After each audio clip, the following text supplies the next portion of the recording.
we're back. So, as you saw from the intro time-lapse, I have begun work on breaking ground on this fuel system here. So, I have demolished the entire fuel system that I had here. And you're also wondering, why have I demolished this?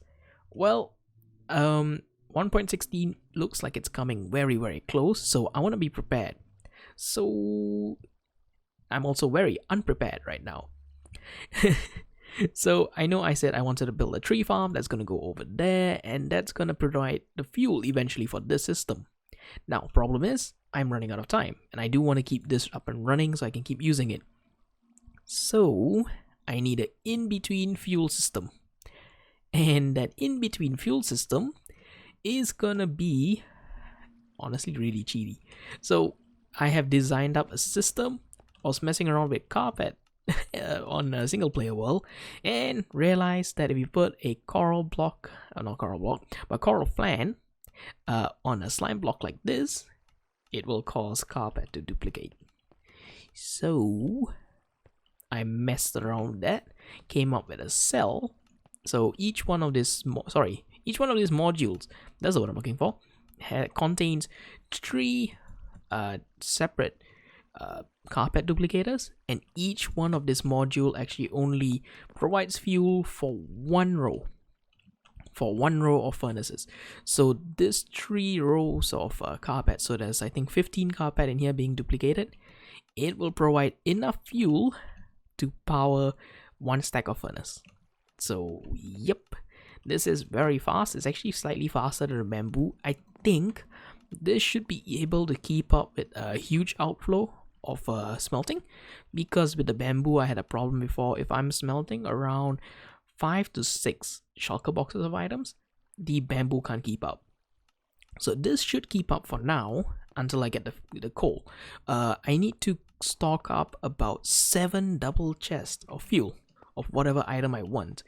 Now kelp was not the way, because out of the 4 or 5 weeks after I built this, I've only gotten about 6 double chests of kelp blocks. So nope, I'm not going with that. So carpet is a temporary solution, and then once I have this built up, this fuel system may be ready, and if I have enough time today, the actual tree farm is going in as well. So yep, 2 projects today, 2 projects. So this is a very fun system that I managed to build up. There's a redstone line that will trigger it, will power the observer picks up, will activate the machine, and so on. Then we got let's come here, not too close. So the item stream will push all the carpet down here. It'll go straight down this way. This one loops back here and then makes a detour about there. It's a little bit hard to see, especially with all the items, but it'll be clearer later. So that will snake around, because I have to make sure whatever it is, the items have to hit this chest so that it's aligned. So I have done that for every single one.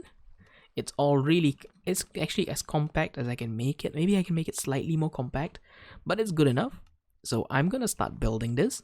Once this is up, I can actually enclose this building, because later on the other fuel system that I have, that's gonna be simpler. That's just gonna be a rail, and I would not need to worry about the structure anymore, because previously I did not want to do it because the structure is going to be way too big. This is a little bit more compact. So let's stop rambling. We need to get to work on this. And one very slight quick detour. I finished up the closing up of this building. That's all done. That's all complete. I am happy with this. Anyway, let's get to work.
done. So if we look over here, we do have the 1, 2, 3, 4, 5, 6 modules. So each module for each individual lines of furnaces.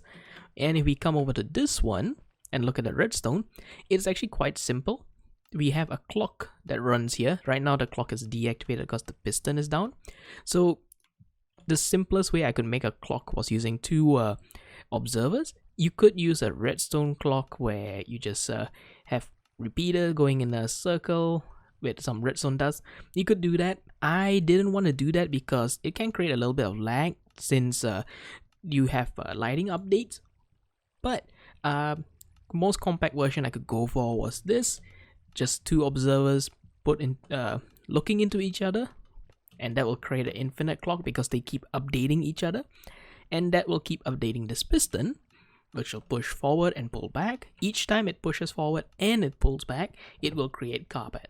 So thanks to that little pesky thing, the Mojang guys can never get a break. That thing, I was just like, if it works on TNT, can it work for carpet? And yep, it works, because the old design I used to use doesn't work anymore, but this does. So it's actually really simple. That's all that is to it. It's just piston, a little line of slime, carpet, and right at the bottom the little coral fan. This is the maximum height. You could make it smaller if you want to, and I could put no, you can't put it side by side because then you reach the push limit of the piston, and yeah, so it's easier to do it this way with a gap in the middle. And you don't actually need 3. I think even 1 could manage the fuel for this. It's just that I like doing a lot of bulk smelting. So like for this project, I smelted about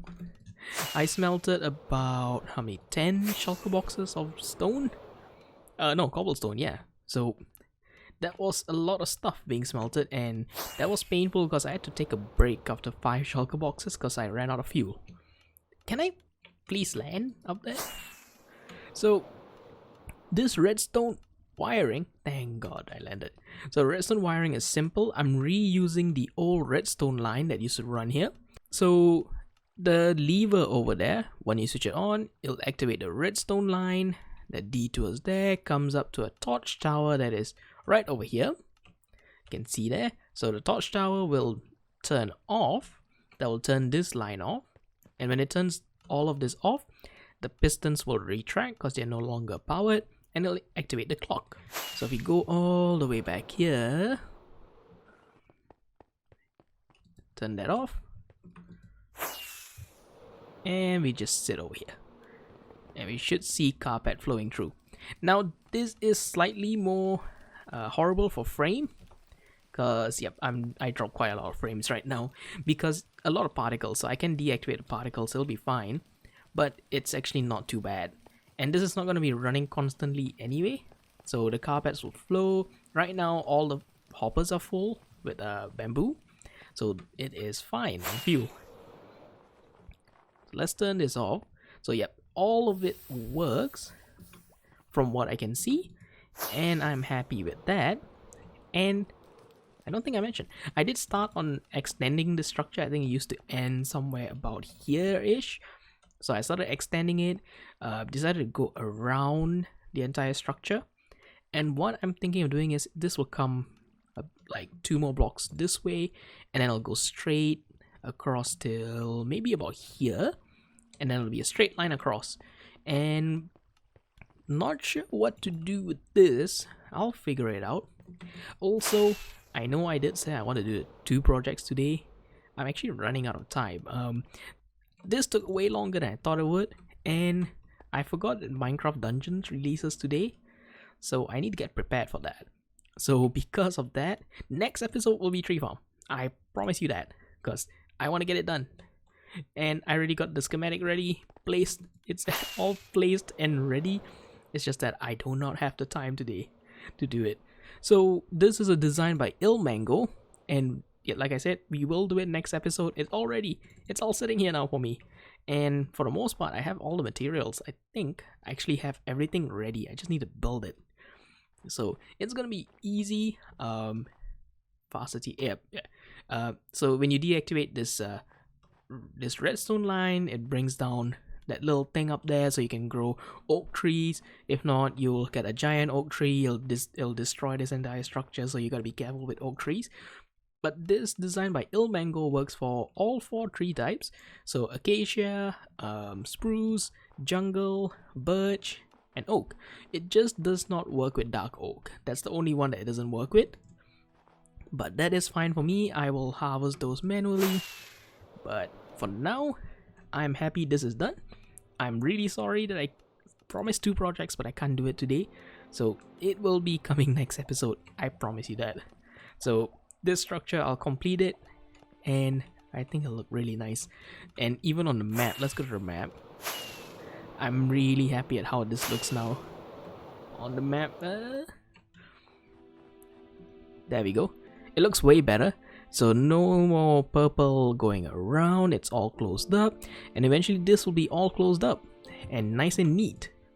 And I can't wait. I love completing stuff in my area, and the more stuff I complete, the happier I am. So the next is tree farm. Once tree farm is done, then I'll finish up this structure, and then I am tempted to do another 80-80 over here. It feels a little bit empty over on this corner, so I might do a 80-80 that's crashed on the ground, so destroyed 80-80. So that's gonna be a fun challenge. So that's gonna be it from me for now. I know I didn't get up too much, but I'm trying to get back into the swing of things. My god, Justin. Anyway, I'm in a bit of a rush. Minecraft Dungeons comes out soon, and I gotta get ready for that. So I will see you guys next episode. Bye bye. Well, actually, you're gonna see me in Minecraft Dungeons first. So bye bye.